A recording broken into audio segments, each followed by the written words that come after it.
Comentario de Primera de Samuel capítulo 18. Porque Saúl odió a Goliat. Versículo 1. Cuando él hubo acabado. El relato continúa sin interrupción. Habiendo prometido Saúl atrayentes recompensas al que matara a Goliat, capítulo 17, 25, hizo llamar entonces a David y preguntó quién era. Si insertamos el pasaje del cap 16, 14 al 23 entre los versículos 9 y 10 del capítulo 18 como lo hacen algunos eruditos, la primera relación de Saúl con David habría sido en el frente de batalla y la irritación de Saúl se habría producido por la adulación que el populacho prodigó a David, versículos 6 y 7. Sin embargo, si el relato sigue un orden cronológico, la pregunta de Saúl, capítulo 17, 55, podría explicarse suponiendo que había prestado tan poca atención al humilde músico de la lira durante sus periodos de retraimiento que no sabía quién era David, y en ese caso el pasaje del capítulo 16, 21 se consideraría como que menciona algo que sucedió después. Esto último parece preferible, ver capítulo 16, 21. Sea como fuere, puesto que David era tanto un héroe militar como un inspirado músico, no es de extrañarse que Saúl no le permitiera volver a casa de su padre, capítulo 18, 2. Ver también capítulo 17, 15. El alma de Jonatán. La tierna amistad entre David y Jonatán es el ejemplo clásico de almas afines que se reconocen mutuamente ideales comunes y se regocijan con su relación. Jonatán ya había expresado desconformidad por el proceder de su padre y por su conducta, capítulo 14, 29. Para él, las humildes y espirituales respuestas de David a las preguntas de Saúl, en las que daba toda la gloria a Dios por las proezas del pasado, fueron como agua refrigerante para un viajero cansado y sediento. Para Jonatán, el héroe de Micmas, deben haber existido tristes horas de desengaño y frustración debido a la falta de discernimiento espiritual de su padre.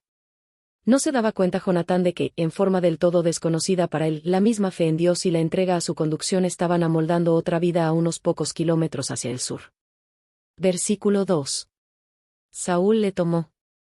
David se convirtió en cortesano de Saúl, unido en forma estable a la casa real. El relato del pasaje del cap 16, 14 al 23 difícilmente podría seguir a esta acción de Saúl, ver capítulo 18, 1. Versículo 3. Pacto.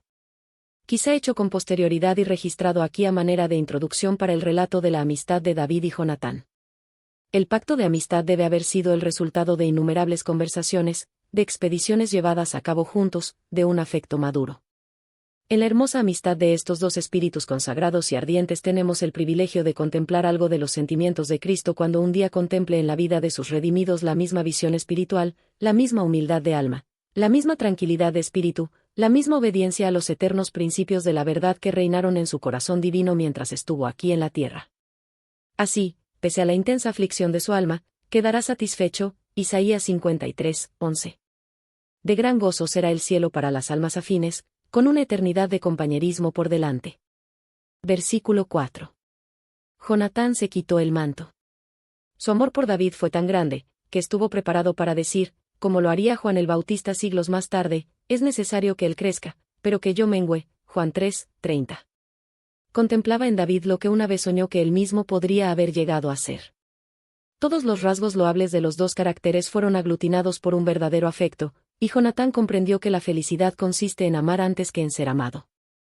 Cristo nos amó de tal manera que voluntariamente se despojó de todas sus prerrogativas divinas, Filipenses 2, 6 al 8, a fin de que pudiera iluminar a todo hombre, Juan 1, 9.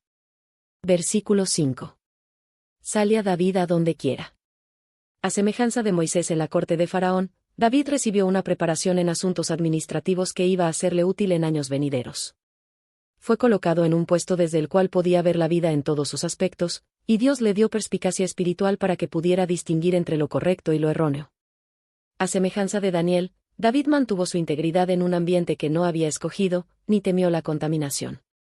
Dios no vacila en colocar a sus siervos en la misma vorágine del egoísmo humano, sabiendo que mientras más oscura sea la noche, más brillante será la luz que irradien.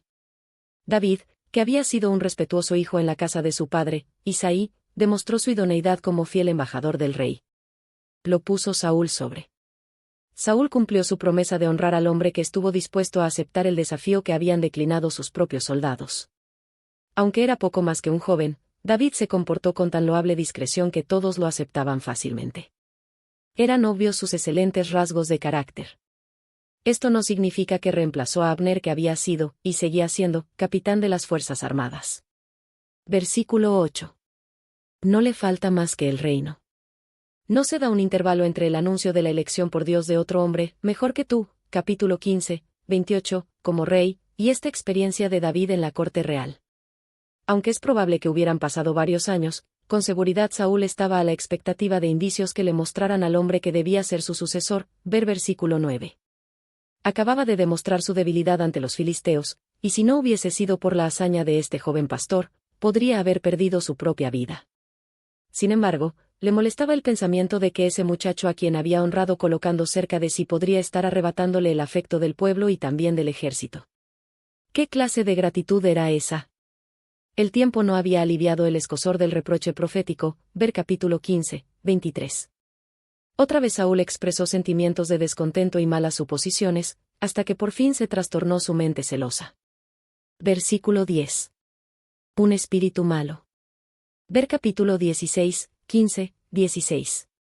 Aunque Dios permite que llegue la tentación, nunca tienta al hombre para que peque, Santiago 1, 13, Primera de Corintios 10, 13. Desvariaba. Delirada, Biblia de Jerusalén. Mostrábase en su casa con transportes de profeta. La forma verbal que aquí se emplea, aunque con frecuencia se usa para una profecía verdadera, puede también referirse a los susurros de los falsos profetas. El frenesí arrebatado de Saúl se debía a un espíritu de pasión violenta, quizá unido con la esperanza de impresionar a sus cortesanos con su santidad. David tocaba. ¿Qué contraste entre estos dos hombres?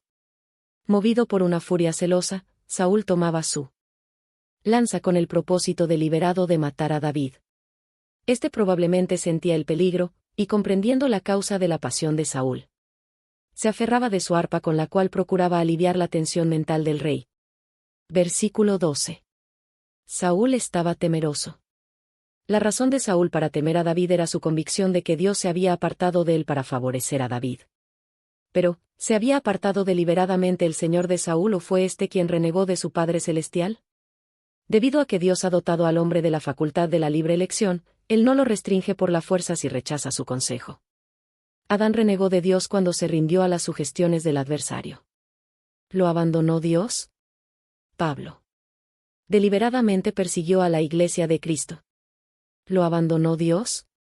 Si fue así, ¿cómo pudo afirmar Pablo más tarde que Cristo Jesús vino al mundo para salvar a los pecadores, de los cuales yo soy el primero? Primera de Timoteo 1, 15.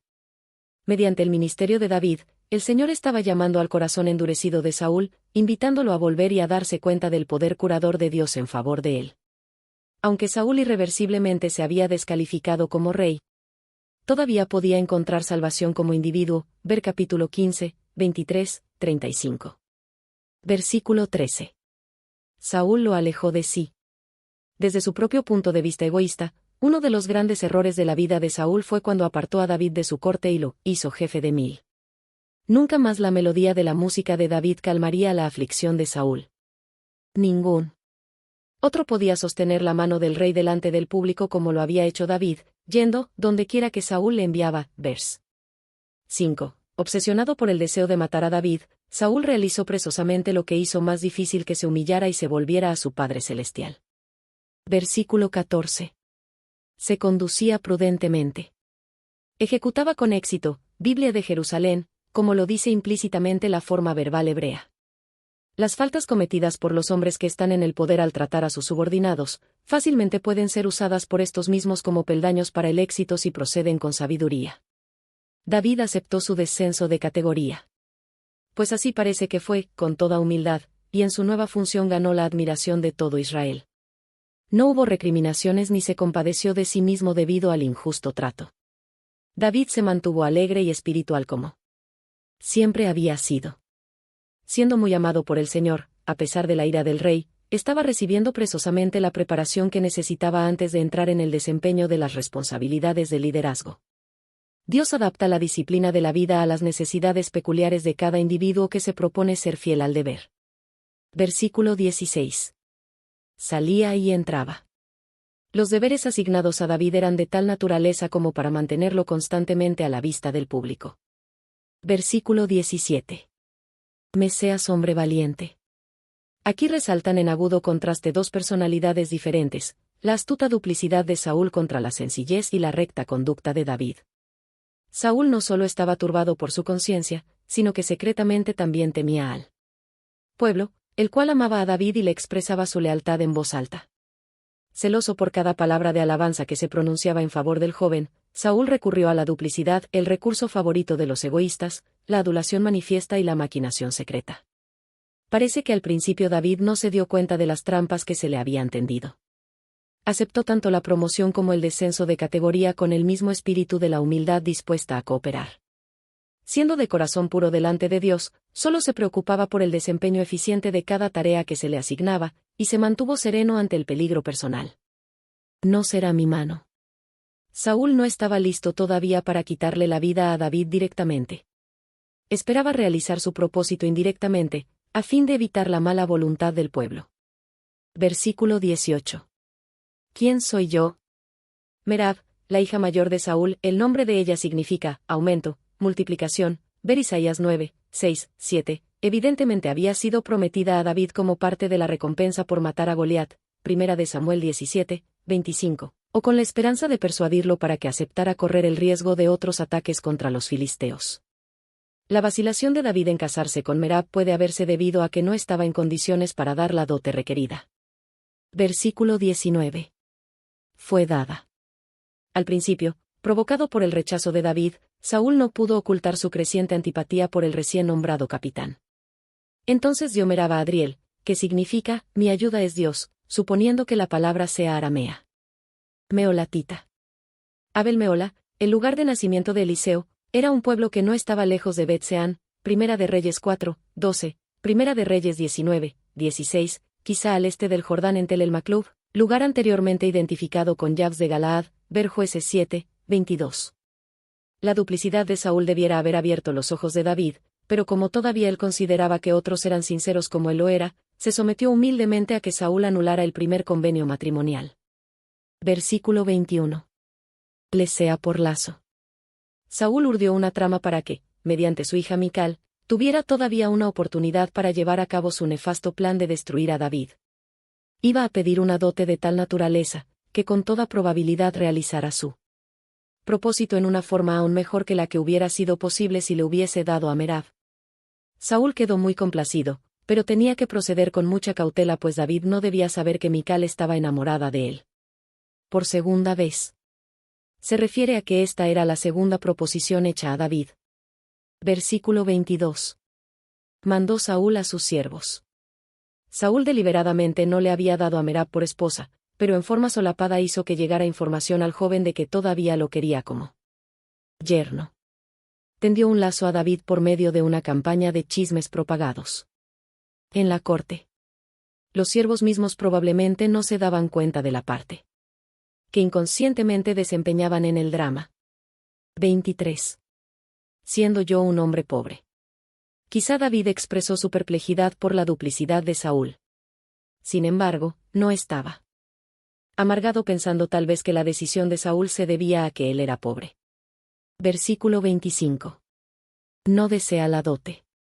El interés de David había sido despertado con tanto tacto como para que no tuviera ninguna sospecha.